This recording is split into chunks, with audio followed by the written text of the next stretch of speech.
the School of New York Times develop a special program for COVID times. It is a lived experience of New York City. So, in your experience, what carries more weight, facts or stories? Like facts inform and stories transform. I was working to see how I can shift and redefine patriarchy, where men are willing to include women in decision-making process.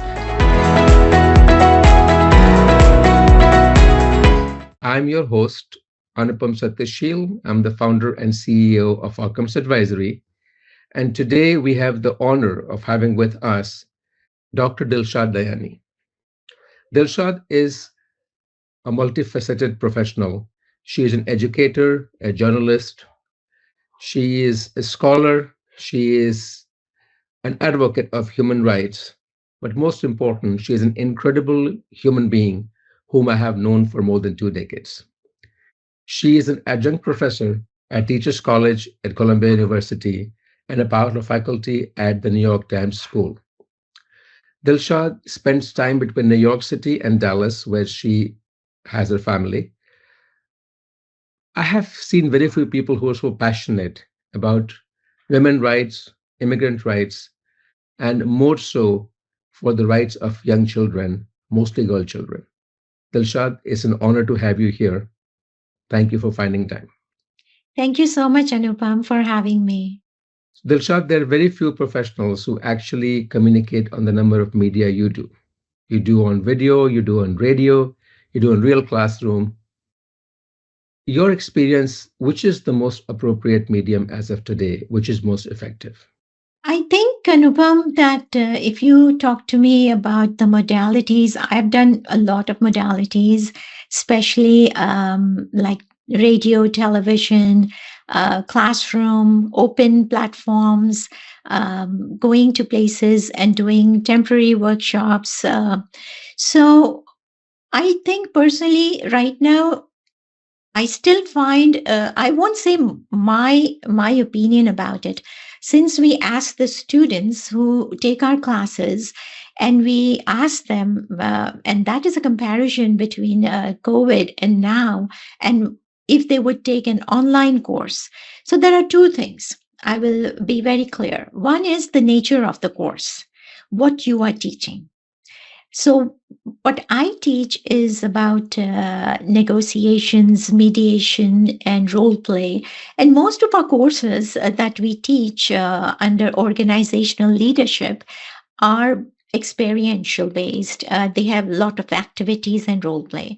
So, the classroom is still a very effective place for learning to take place. But in addition, our students have told us that there is nothing like in-person learning. Though you see a lot of platforms advocating for online learning and AI platforms are there, but our students feel that the community they build, aside from learning, has a major impact on their personal transformation. So we experienced in the last 5 years that human communication in person can become a rarity. We went through COVID. Mhm. You actually were helping the School of New York Times develop a special program for COVID times. Tell us more about it. So it was more about we were doing in-person classes at that time before COVID. And then when COVID arrived, of course, we have a lot of international students and they could not come to New York City because the courses at New York Times predominantly not only teach you inside the classroom, but after that, it is a lived experience of New York City. So they take you to the museum, they take you to journalism, schools, they take you to television stations where journalists are working. So basically, what do we do in those times? We started creating an online learning pedagogy. And that's when I came in along with other faculty members. So, in your teachings, I'm sure you have experienced all kinds of contradictions. Here is an interesting one. We have been taught that truth shall set you free. People have a fact orientation At the same time, I have seen you communicate massively impactful things through stories. Mhm. So, in your experience, what carries more weight, facts or stories? I would say that they are interdependent depending on how you use them. So let's say facts sharpen the intellect, stories shape human beings. Like facts inform and stories transform. And wherever the word transform comes, I am kind of an advocate for how do we transform things to reach a better world. Uh, I have my career, from radio, television, classrooms, open platforms, places, physical places. And I have seen that the power of story is amazing and that cannot be denied. And I believe we all know the power of advertising, and that is all about storytelling and selling your product. Um, of course, it is culturally relevant in wherever that is being done. So, for me, it is more about how do we kind of deliver our content and what power that story is going to hold if I'm trying to teach a model incorporated in that story. I remember with one of my students who said that I learned from the moment you pause and you kind of told us why this mattered to you. So, the reason behind my story and how did that story impact me, that concept and that model that I was trying to teach my students was easily communicated. So, there have been multiple evidences where students are just like frozen when you tell them about a story first and then you implement that model and show them how you can cultivate that model in that story. So interestingly, my field has always been about social impact, and I have a lot of stories to share. So my first hand experience has been about how I can bring those stories and make them alive. I'm also very much impressed by Maya Angelou, and she says, like, people will never forget how you make them feel. And I think stories have the capacity to do that. And they make people feel where they are coming from and how do we plan to understand them. So there is an interdependence, but at the same time, I think stories craft a longer shadow when it comes to impact. Um, there is another thing I would like to mention when we are talking about stories is that stories create emotional anchors and they also encourage critical thinking. And I can draw similar parallels when you are sharing your story. For example, like if an immigrant mother is sharing her story, of course, there is a lot of overlap in her story and my story.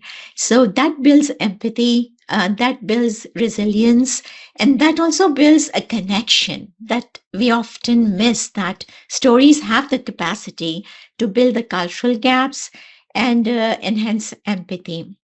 And therefore, we have to keep in mind the danger of a single story, of how we use the power. Because if we use the power, like Nelson Mandela said, that if you use the power of education, you can change the world.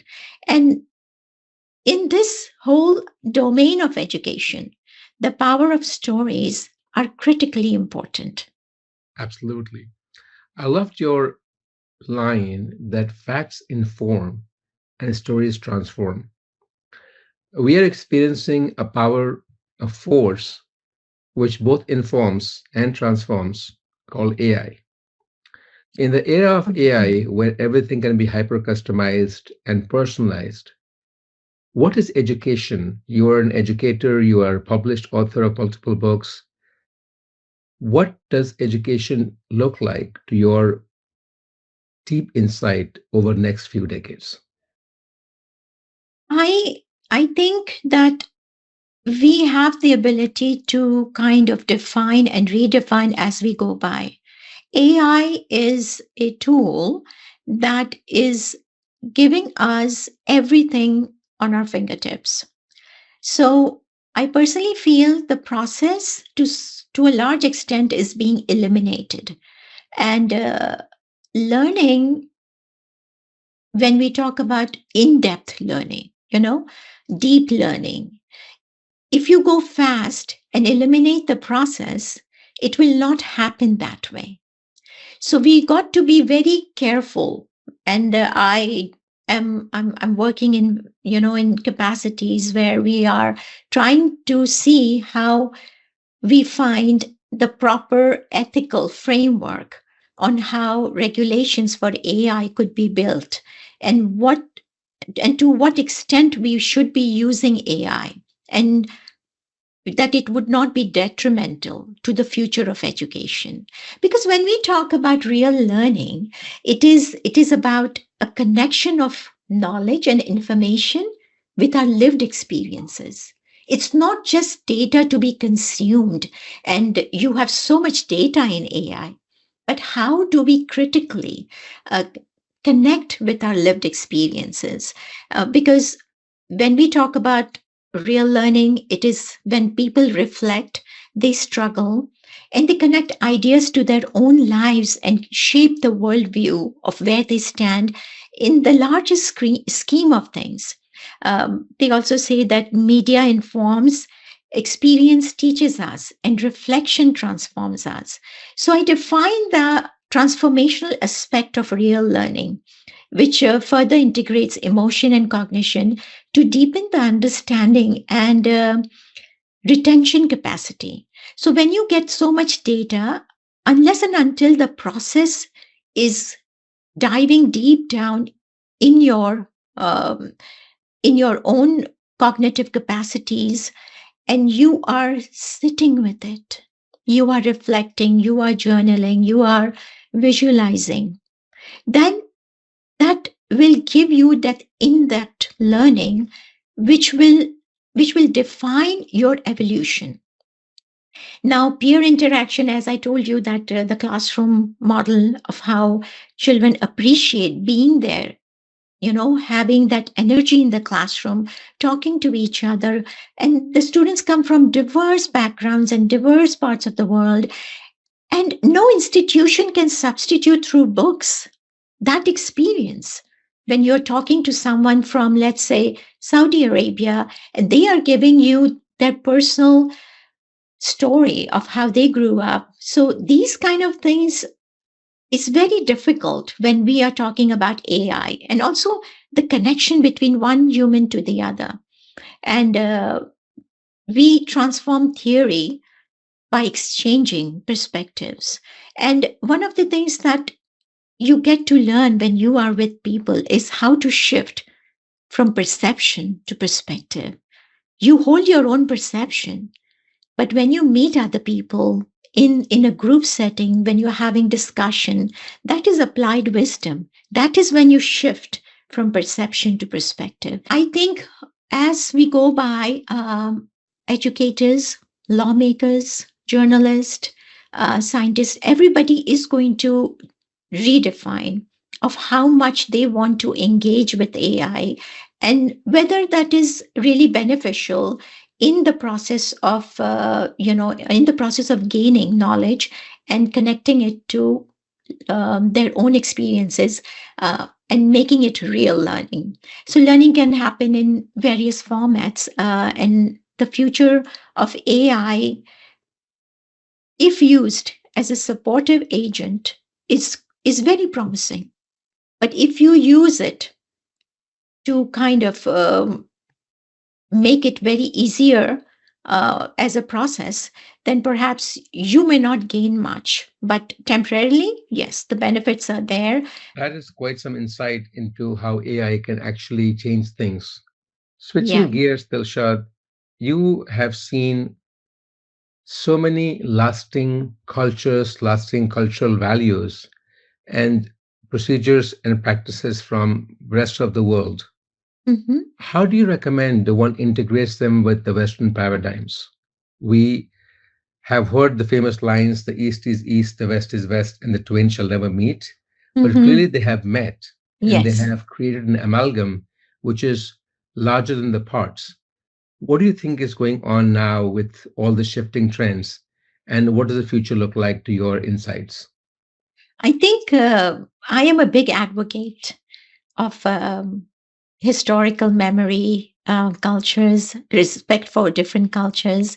And this is such an interesting question. And I love this question because I think Western paradigms must be filtered through cultural humility, historical memory, and indigenous wisdom. And I'm going to go back in the sense like when you were talking about AI, that AI can erase that because of the language that AI uses and how it can sell to global south. And there, if the language is gone, the culture is gone. And this is one of the biggest fights in terms of regulations, in terms of AI ethics framework and how each country is going to build their own sovereign model. India is doing that to salvage their more than 200 languages that they speak, and there is a big culture behind those languages. So it is very important that when we are talking about the Western paradigms, and I believe, Anupam, that understanding local power dynamics is crucial because before applying any external frameworks, and I know some of your work with child literacy follows that model, that how do we incorporate Western research? And we are not against it. We love what the West has done. And it's a huge research discipline. But at the same time, we don't want to lose our, excuse me, our own traditions and our own cultural wisdom. And when we have this model of being adaptive, we can salvage cultural memory and we can thrive towards progress, which I think is the only way to be sustainable if we can build around cultural humility and indigenous wisdom. How inspiring. Dilshad, I know you teach conflict resolution.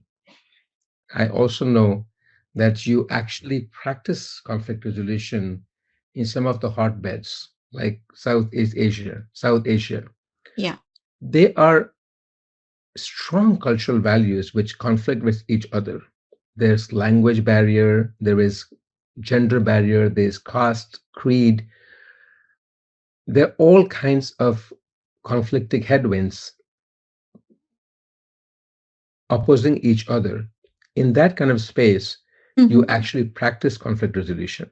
How do you maintain that delicate balance? To me, it seems like an act of wizardry. Yeah.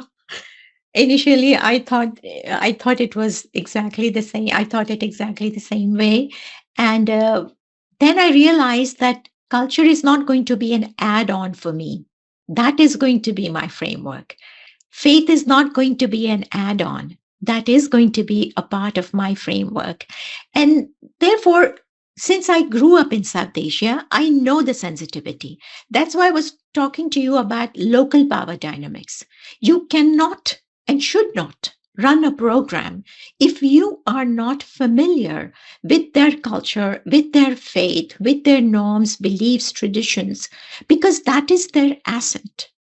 And you must look up to them that they have this asset and make them feel proud of it.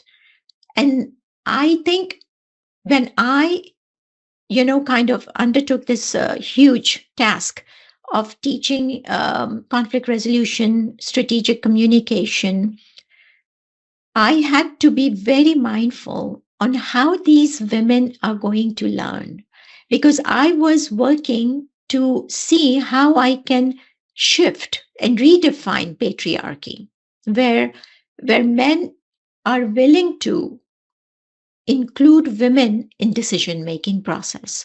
I cannot change the world when it comes to patriarchy, and one of the things I've always been a big advocate is how do I make sure that men understand that women need to be part of the family decision making or business decision making, and they should look up to them?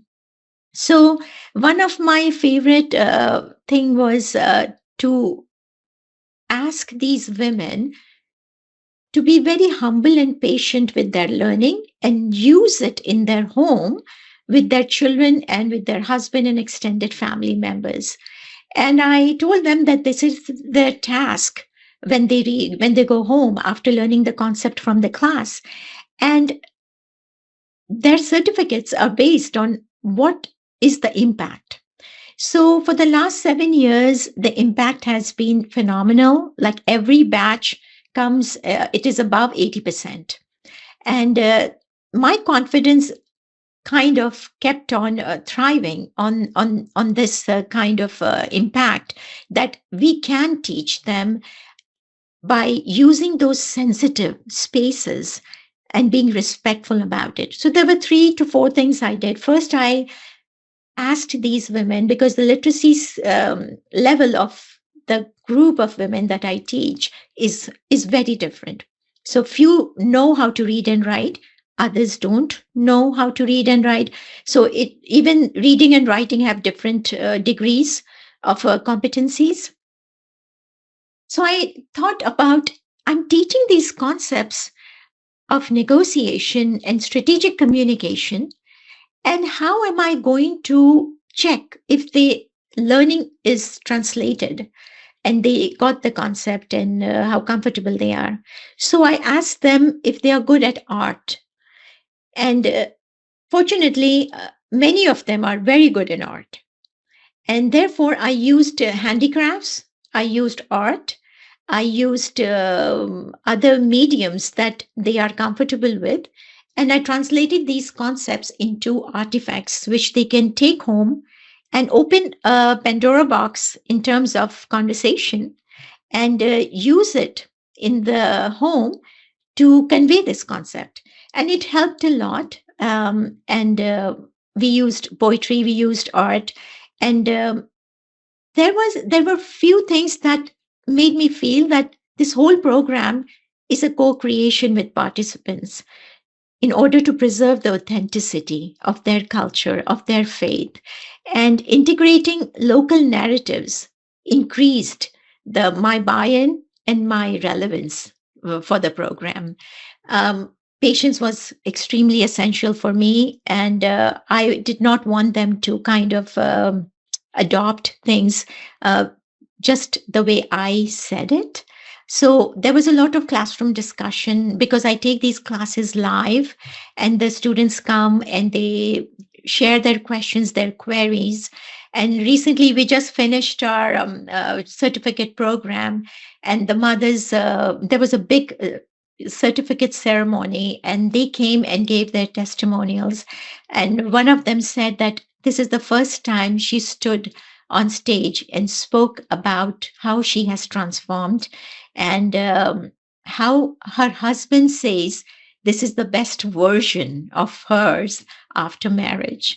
So these things are not only impactful for them, but they are very gratifying for me, that if we can do things based on cultural humility and traditional memory, uh, we have got to use these, I would say, spaces in a very respectful way in order to kind of generate the most productive results, which I feel are self explanatory about this program. Dilshad, I understand and I know that you actually are creating quite a transformation in Pakistan, particularly in the lives of women and families through your programs. That kind of impact takes a lot of cultural understanding, Mhm. and it also takes a lot of awareness of what will and what will not work. Now, culture is something which is very personal. At the same time, we tend to stereotype cultures. Yeah, In definitely. my experience, there have been many times when we misunderstand something culturally. Uh, in your long, rich history of seeing these misunderstandings, has there been something which taught you a powerful lesson which you think is something our audience should know of? Anupam, I'm still learning, I'll tell you. because our world has not is not kind of confined to one culture now. We have the global exchange, and people are coming from different parts of the world. And my work has been in various sections, including cultural diplomacy. So basically, I'm still learning, but I'll tell you two examples. When I came to Los Angeles as a young girl, and I was teaching in a private school, I won't name it. It is a very big media school, um, m- where the actors' children come and study. And I was new; I did not know. And in South Asian culture, interrupting is a representative of engagement. When there is a constant flow of communication in South Asian culture, where you interrupt and you are in that dance when people are talking, and you hear them, and you say that, how did this happen and all that. So my co-teacher one time told me that, do you know you're interrupting? And I said, no, I I'm didn't realize participating. that. Yeah, I'm participating. But she said, no, you got to stay quiet, and you don't have to talk till the other person is done completely. And you don't ask questions while they are talking. So I realized that this is one of the things that I've got to learn. And that was my doorway to wisdom, that in this culture, which is not a collectivist culture, this is a individualistic culture.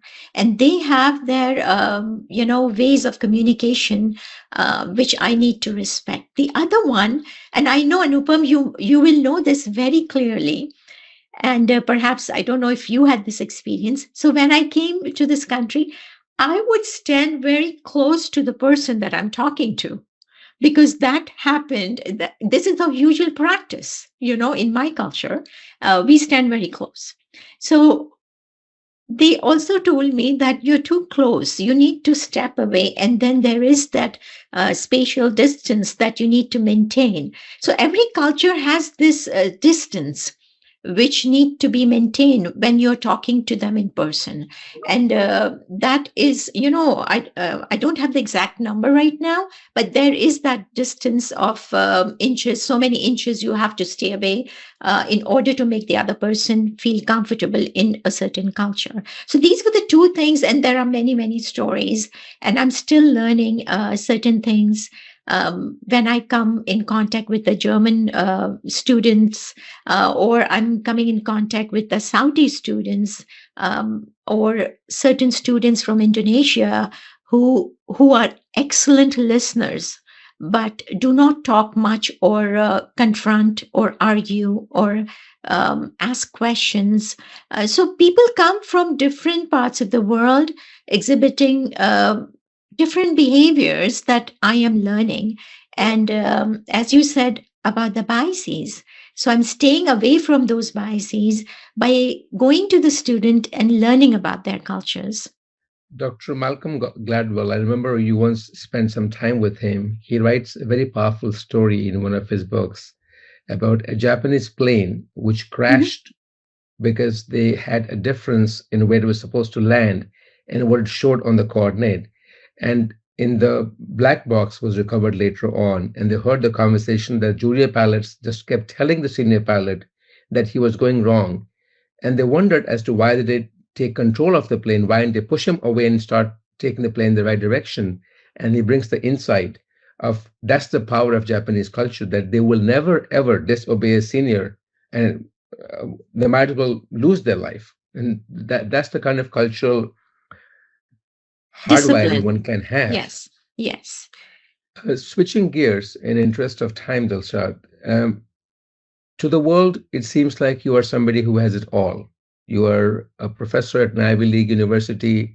You have two wonderful children. I know them personally, and I can say that they're two of the finest human beings I have met in my life.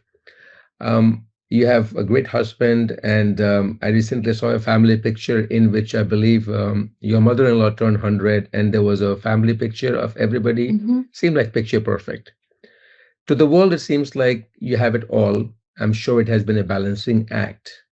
And at Mm-hmm. the same time, through all these trials, tribulations, learning, contributing, giving back to society, you also have been a pillar of the community. How do you maintain the purpose through all these roles that you play, through all the hats you wear? How do you retain that sense of purpose? I think, Anupam, when you have your value map and matrix in place, purpose is not very difficult to follow. Second, I'm one of the lucky ones, and I'm always, always grateful to God about my purpose that I never ever had to find a purpose. Teaching is my passion. But, there was something like I did venture into business. I worked for American Express when I was 19. And when I was working with American Express, I had a good time, but in my heart, it didn't feel as good as I was thinking that I would go into this company and I would learn, I would finish my bachelor's in commerce. And I did all of that. And yet I did not felt as good as being in a school and with children and, students. So I knew that there is no other way that would give me happiness. So I never looked for something that would give me purpose. And second, I think purpose survives through reflection and boundaries. But most importantly, our value map is, as I said earlier, is very important because we all know that purpose driven decisions with with purpose often relate. Sometimes we feel that there is a conflict on short term rewards, but this is my purpose. And that can sway us away from a very disciplined approach. In my case, I never had to do that. I was always driven, I was disciplined because that's the only thing I wanted to do in life. And as far as the reward is concerned, I was never considering the reward as much. My work. There are times where I have worked in tons of volunteer capacities, and I'm the one kind of fighting that excellence should be the protocol, because it doesn't matter if you are not paid. You chose this and you wanted to do this, so you need to bring the excellence, whatever you have, and serve the community. So I think it is an inner calling, but at the same time, my dad was very disciplined, and my mom had a very traditional homemaker role. And I saw my mom working as a homemaker, but never complaining. And that rejoice, that feeling of being happy and engaging her children into the household work as if it's a corporate world. She was so proud of it. So I've gained all these skills unconsciously. And now I can label everything, yeah, going back down the memory lane. But overall, I think a lot has to do with how you are surrounded, and by whom you are surrounded, what work they do, what are their teachings to you. So I'm extremely grateful to my parents, to my mentors, to my colleagues and friends like you, who have guided me with their mentorship. And I also would like to, you know, make this short, like that it is very important to do a periodic assessment to align with our values of what we are doing. Because I have a very strong conviction that balance is permission, it is not perfection. Because you got to give yourself permission that you can go wrong, that you may not be perfect, and life is fluid. And there are times that you will see disappointment. So it's all about giving yourself permission with compassion. And that's a subjective definition of balance.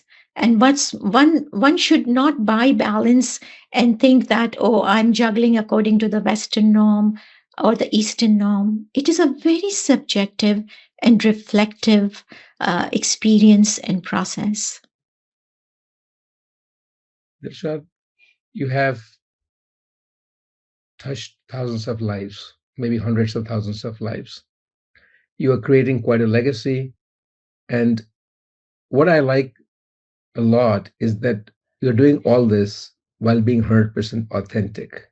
You have never tried to be somebody else. What guidance or suggestion do you have for people with regard to living their life with purpose, being authentic, and being respectful, being able to forgive, live by true values? What is your message to our audience on that note? Anupam, that's very kind of you, and thank you for saying that. But wherever I have taught, wherever I have worked, and whatever I have done, even for my children, I have always told my students, pay it forward. And that is my legacy. There is an acronym that I have, and it's called VISA, which means values, impact, stories, and actions or deeds. And I live by that principle that leave behind your values, what impact you can give to society, what stories are going to nurture you, and what story is going to be told when you are not here, and how does your action make anyone's life better. So this visa acronym has been my legacy. And authenticity, Anupam, begins when performance ends, when you're no longer worried about what is the world going to think. Lifelong reflection is essential to integrate these values. And there are a few things that I believe in very strongly. And one is that self respect is crucial in maintaining relationships. And owning your truth is the first step towards peace. And forgiveness is self liberation. And protecting your dignity and energy at all cost, because without that you cannot sustain yourself, and without that you cannot exist, and you cannot impact or do anything. But first you have to guard your well-being. And I'll end this with a quote from Rumi, who says it beautifully, that let yourself be silently drawn by the strange pull of what you really love. And I'm blessed that many people, and I know you too, we can do this. We are blessed and we have this invisible pull that takes us to our own journey and our own path. Thank you, Dilshad. That was really authentic and very much like you. Ladies and gentlemen, that concludes our wonderful conversation with Dr. Dilshad Dayani. Thank you for listening to Inception to Infinity. If you want us to host a certain person, please let us know. If there are certain topics you want us to follow, we are welcome to cover those. Thank you very much. Have a lovely day. Thank you, Anupam, for having me.